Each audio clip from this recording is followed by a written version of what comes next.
Good day to all. Today we are going to start our next topic, towns and city life in early historic period. In last video, we have read about the history of villages life. Now the first point is new cities. New cities. Many urban centers emerged in several parts of the subcontinent form. ठीक है, जो बहुत urban centres थे, जो कई urban centres थे, ठीक है, वो क्या थे, अब सब कॉन्टिनेंट का पार्ट बन चुके थे. जैसे कि 6th century BCE and many of these were capitals of Mahajanapadas. ठीक है, 6th सेंचुरी BCE तक आते आते जो कई सब कॉन्टिनेंट के पार्ट बन चुके थे, अब वो क्या हो गए, महाजनपदास की कैपिटल्स बन चुके थे. एंड सेकेंड, फर्स्ट क्या था कि पार्ट्स ऑफ सब कॉन्टिनेंट्स. ठीक है, सब कॉन्टिनेंट्स के वो पार्ट बन गए और आगे चलकर वो महाजनपदास की कैपिटल्स बन गए. Now the second point, many major towns which were located along routes of trade and communication also became cities. ठीक है, जो टाउन्स थे जो ट्रेड के रूट्स के साथ लोकेटेड थे, ठीक है, उसके साथ अटैच करते थे और उनसे क्या था, एक प्लेसेस का दूसरी प्लेस के साथ कम्युनिकेट्स होता था, वो भी क्या बन गए, अब सिटीज बन गए. ठीक है, क्या बन गए, सिटीज बन गए. Some cities were located on riverine routes. ठीक है, कुछ क्या थे, रिवर कोस्ट के ऊपर लोकेटेड थी कुछ cities. Other were along land routes and yet other were near the coast. ठीक है, जो भी मतलब कि जितने भी प्लेसेस थे जिनका क्या था, दूसरी सिटीज के साथ आपस में बहुत अच्छे तरीके से ट्रेड और कम्युनिकेशन चल रहा था, चाहे वो रिवर रूट था, चाहे लैंड रूट था, चाहे कोस्ट रूट था, कोई भी रूट था. ठीक है, इस वजह से वो धीरे धीरे क्या बनते चले गए, सिटीज बनते चले गए. Many cities like Mathura were bustling centres of commercial, culture and political activities. कुछ सिटीज जैसे मथुरा सिटीज, ठीक है, ये एक बड़े केंद्र बन गए, बड़े सेंटर्स बन गए, जैसे कि कमर्शियल के, कल्चर के, पॉलिटिकल एक्टिविटीज के. ठीक है, अब इसमें ऐसे सेंटर्स में क्या होने लग गया, अलग अलग टाइप की एक्टिविटीज होना स्टार्ट हो गई. Next point is urban population. Urban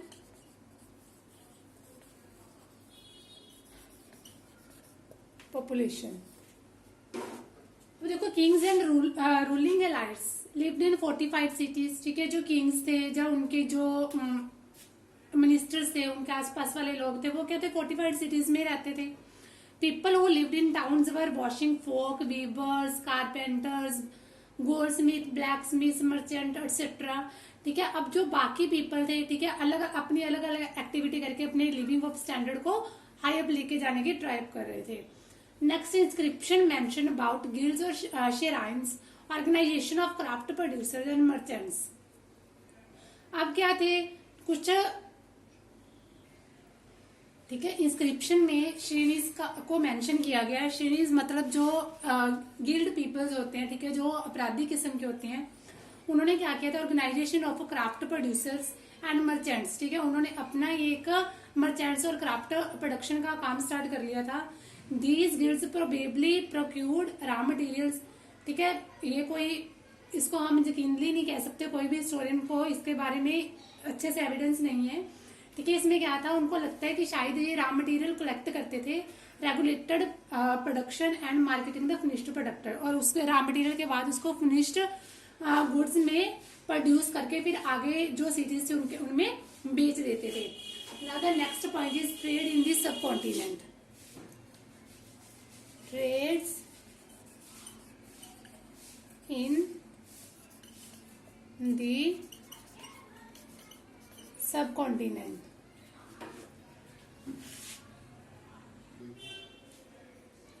From the 6th century BCE, land and riverine routes extend in various directions which connected all the parts of India. ठीक है, 6th सेंचुरी के बाद जो land और river roots थे, ठीक है, धीरे धीरे वो एक्सटेंशन फॉर्म में चले गए और इंडिया के अलग अलग पार्ट के साथ कनेक्ट हो गए. Rulers often attempt to control these routes. ठीक है, जो रूलर्स थे, किंग थे, उन्होंने इन रूट्स को कंट्रोल करने की अटेम्प्ट किया. Possible by offering protection for a price. ठीक है, चाहे पैसे देके, चाहे अपने उनको डरा के कैसे भी उनको कंट्रोल करने का उन्होंने अटेम्प्ट किया. Those who used these routes including peddlers who probably traveled on foot and merchant who traveled with caravans of bullock carts। ठीक है, इस रूट्स में कौन थे, या तो पैदल चलने वाले थे या फिर कोई घोड़ा गाड़ी लेके जो भी मर्चेंट थे वो ट्रेवल करते थे, उन सभी को उन्होंने अपने अंडर रखने की ट्राई किया। Sea routes connected across the Arabian Sea to Central Asia. जो सी रूट्स थे वो अरेबियन सी से लेके Central Asia, North Africa and West Asia and beyond, इनके आसपास मतलब कि ये सभी का कनेक्शन बना हुआ था। Sea routes also connected South East Asia and China through the Bay of Bengal. ठीक है, जो सी रूट्स थे वो बे ऑफ बंगाल के जरिए साउथ ईस्ट एशिया और चाइना के साथ कनेक्टेड थे। Also there were seafarers who ventures were risky but highly profitable. ठीक है, जो समंदर के जरिए रूट्स करते थे ये रिस्की था लेकिन इसमें प्रॉफिट बहुत ज्यादा था। Successfully merchants of South India, South India के जो मर्चेंट थे designated as masattuvan in Tamil and setthis in Satavahas in प्राकृतिक वुड बिकेम इनॉर्मसली रिच। ठीक है, जब इन्होंने ये रिस्की तो था लेकिन इनमें जो मनी की इनकम थी वो बहुत ज्यादा हो रही थी।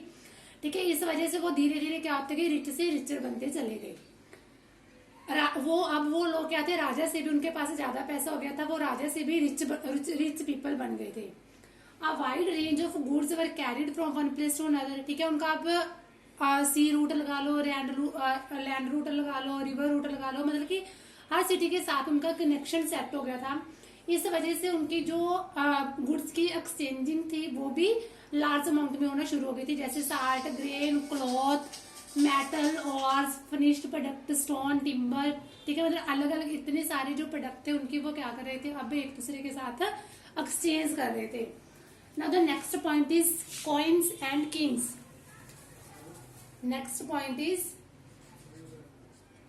Coins and Kings. Exchanges were facilitated by the introduction of coinage.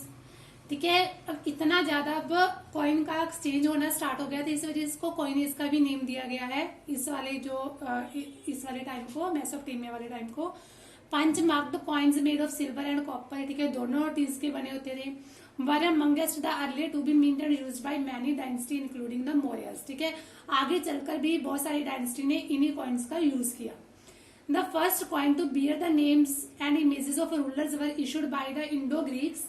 ठीक है, सबसे पहले जो कॉइन इशू किए गए वो इंडो ग्रीक रूलर के द्वारा किए गए, who established control over the north western part of the sub continent. जिनका इतना ज्यादा कंट्रोल था, उसने अपने नेम और इमेजेस के साथ इसको इशू किया। The first gold coins were issued in the first century CE by the Kushans. ठीक है, जो फर्स्ट गोल्ड कॉइन था वो कुशान के द्वारा इशू किया गया। These were virtually identical in weight. ठीक है, इसका जो वेट था अप्रोक्स 4.5 ग्राम गोल्ड था, with those issued by Roman emperors and the Parthian rulers of Iraq. Coins were also issued by tribal republics of Punjab and Haryana called the जुडाइज। ठीक है, और भी जो कॉइन्स थे वो ट्राइबल पीपल्स के द्वारा भी इशू किए गए। Archaeologist have another several thousand copper coins issued by the योद्धास। ठीक है, कॉपर कॉइन्स भी इनके द्वारा इशूज किए गए। Some of the most spectacular gold coins were issued by the Gupta rulers. ठीक है, गुप्ता रूलर्स ने अपने ही टाइप के गोल्डन कॉइन्स को इशू किया।